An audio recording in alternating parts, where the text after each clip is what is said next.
Hey everyone, welcome back to the channel. So I'm up here at the pig pen. We've got some exciting stuff coming up. Apologize I ain't posted. I've been sick for a while. But anyway, it is what it is. I'm gonna get into that. You can hear the pigs are hungry. Here's Remington. You see he's grown into a an absolute massive dude. Got the girls moved, and here in a week or so, Remington's going to be a proud papa. We're going to get him some food. He's not very happy this morning. So let me get him something to eat, get him calmed down, and then I'll give you the update. So here's what we got going on. We got these couple of pens built here. I got a mess to clean up. As you can see, she is not far away from having some piglets here, and we're looking at about a week away. She's starting to get just a little bit of milk in the back end, but not much. Best I can tell, it's going to be, from the date and everything, should be about a week, and she'll be having some little piglets. Got them fed this morning, some temporary feeders and water. This isn't permanent. They built some more feeders and stuff. Got their houses ready for the most part. We'll put a divider back here for the piglets to get under with a heat lamp. Like I said, I've got an absolute mess. See, she kind of tore things up inside her house.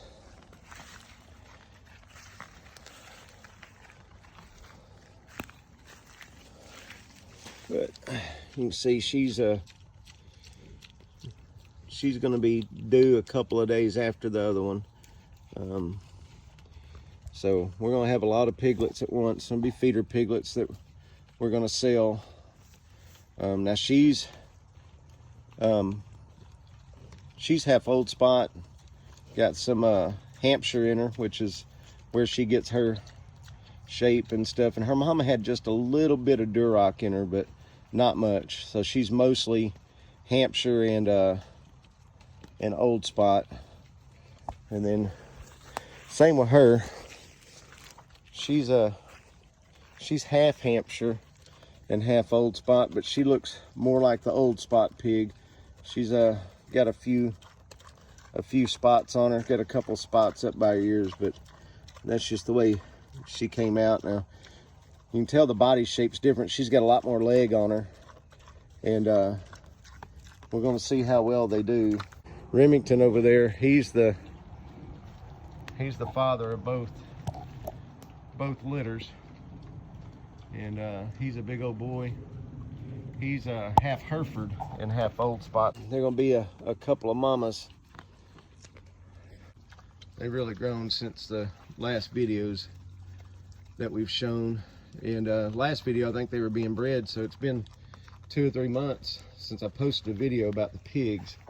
So we should have a series of videos coming up. We'll kind of bring you along with the piglets as they're born, if we can be here whenever they have them, which I hope we can be.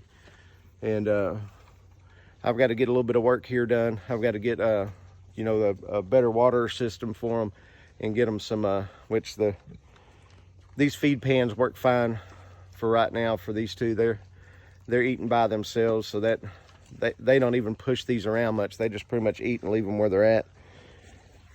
Now this feed here is a little bit different than the feed I showed in my video about hog feed. Now it has a lot of the same stuff in it, but this is higher fiber, less fat, so they do feel full a little bit quicker.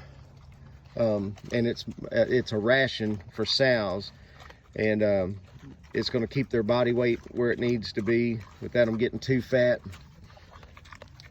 Give them everything that they need, and it's got mineral packs in it and stuff. Well, slow down. So I got behind on making the videos and stuff and keeping up with stuff. She's eating so fast she can't keep from choking herself.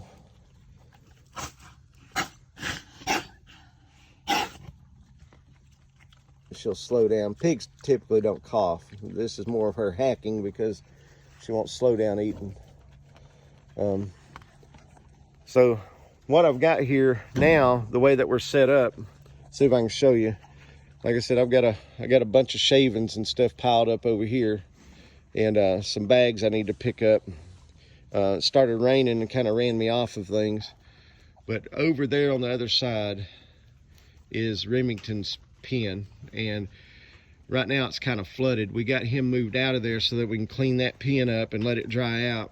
We've got him moved in here. Now this pen is the original pen, and we've changed a few things up on it that we didn't like, but he's in there temporarily. Still got a little bit of work to do here. This is a sow pen here on this back side, and then we got a sow pen here, and so that gets them all separated in their own pens, and then we'll have a run over pen. And once the little ones are gone, as we need to let a pen sit or dry out, we'll have pens to move them to. And then once they have their litters and stuff, the sows can be in a pen together, and then we'll just keep them moved around so that we don't have too big of a mess here.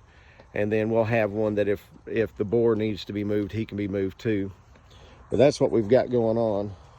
We're hoping to have these piglets while we're home. You know, it looks like, let's see, today's Friday, so next Thursday or Friday, if I've got all my timing right, she'll be having hers next Thursday or Friday, and we'll just have to keep an eye on her. It'll be her both of these first litter. She should be having hers sometime over the weekend. So we'll have a lot of piglets at once. Plan was with having these piglets, both of these gilts bred right around the same time, is that they're going to have them here in October, and then, you know, it's 6 to 8 weeks, roughly, depending on the piglet and how hard they are on the sow. It's going to be 6 to 8 weeks, and then they'll be ready to sell. Well, if you figure 6 to 8 weeks, it's going to be getting on up into the end of November. And we didn't want them having the babies in the dead of winter. You know, it's already going to be getting kind of cool. But then that'll give us the opportunity to sell the piglets. And then whoever gets them will have time that, you know, come this spring, they can butcher before it gets hot. So they can get their feeder piglets, and then they can get butchered before it gets too hot out. So that's kind of the idea. They grow pretty fast, especially the little boars, so they'll be butcher size, you know, 4 or 5 months, or about 5 months in. So if someone gets one, you know, they're born in October, so in March they'll be butcher size, be perfect. You have meat for all summer. I've increased their feed a little bit. They've been getting plenty of feed during their pregnancy. Now they're getting close. They're fixing to have to produce milk, fixing to have these babies. I've increased their feed just a little bit. And then, of course, once they're lactating, they'll get 8 to 10 pounds of feed a day for that first little while they're putting on milk to feed these little babies and stuff. You look at her, you can see she's a little bit shorter legged, but you can see how fat she is in the hocks and stuff. She's got really thick legs, and she's got that classic Hampshire shape to her. So probably a little more flat in the back than the other one, not as long leg. We worm our animals. We don't want them carrying a heavy load of parasites, so a week or two before they farrow, we worm them, and that should help prevent the babies from being born with any type of worms. We've got some bedding here, and this bedding, it'll serve multiple purposes. One is some of these holes and stuff that we have in these pens. You can see where he dug an absolute hole in this pen, and then they dig out inside their house. And so what we'll do is I'll use some of the shavings to build that back up and let it kind of settle in there, and that'll get that up to where it's not getting flooded and stuff. We'll rake some of this down, we'll fill in this holes and stuff, and then the shavings will absorb a lot of that. And then, of course, a lot of it's for bedding. We don't want the bedding packed too deep in their pens. See, she's a pretty good belly on her. And she's over there, and they actually act like they're enjoying kind of being separated from each other a little bit. So that's what we got going on. So y'all stay tuned to the channel. We're going to be having piglets, and we're going to take you along updates as the piglets grow. Hopefully we don't lose any, but that's just a reality of pigs, that, you know, they do lay on them sometimes. We'll have dividers in here, place for the piglets to get away from the mama, so maybe she don't lay on them when she comes in, but sometimes it's inevitable. I've seen where almost a whole litter has been crushed before by pigs. They're so big, you really can't see where they're laying down. It's hard for them just to kind of ease themselves down. So the piglets running everywhere, they'll try to clear them out and then go to lay down. But those piglets, you know, after they get a day or two old, you know, they're fast enough, they get back up underneath them and get squished sometimes. So we're hoping we can prevent that. So hopefully I can be here. Hopefully they'll be gentle mamas. They'll let me help mess with them. But that's what we got going on. Stay tuned.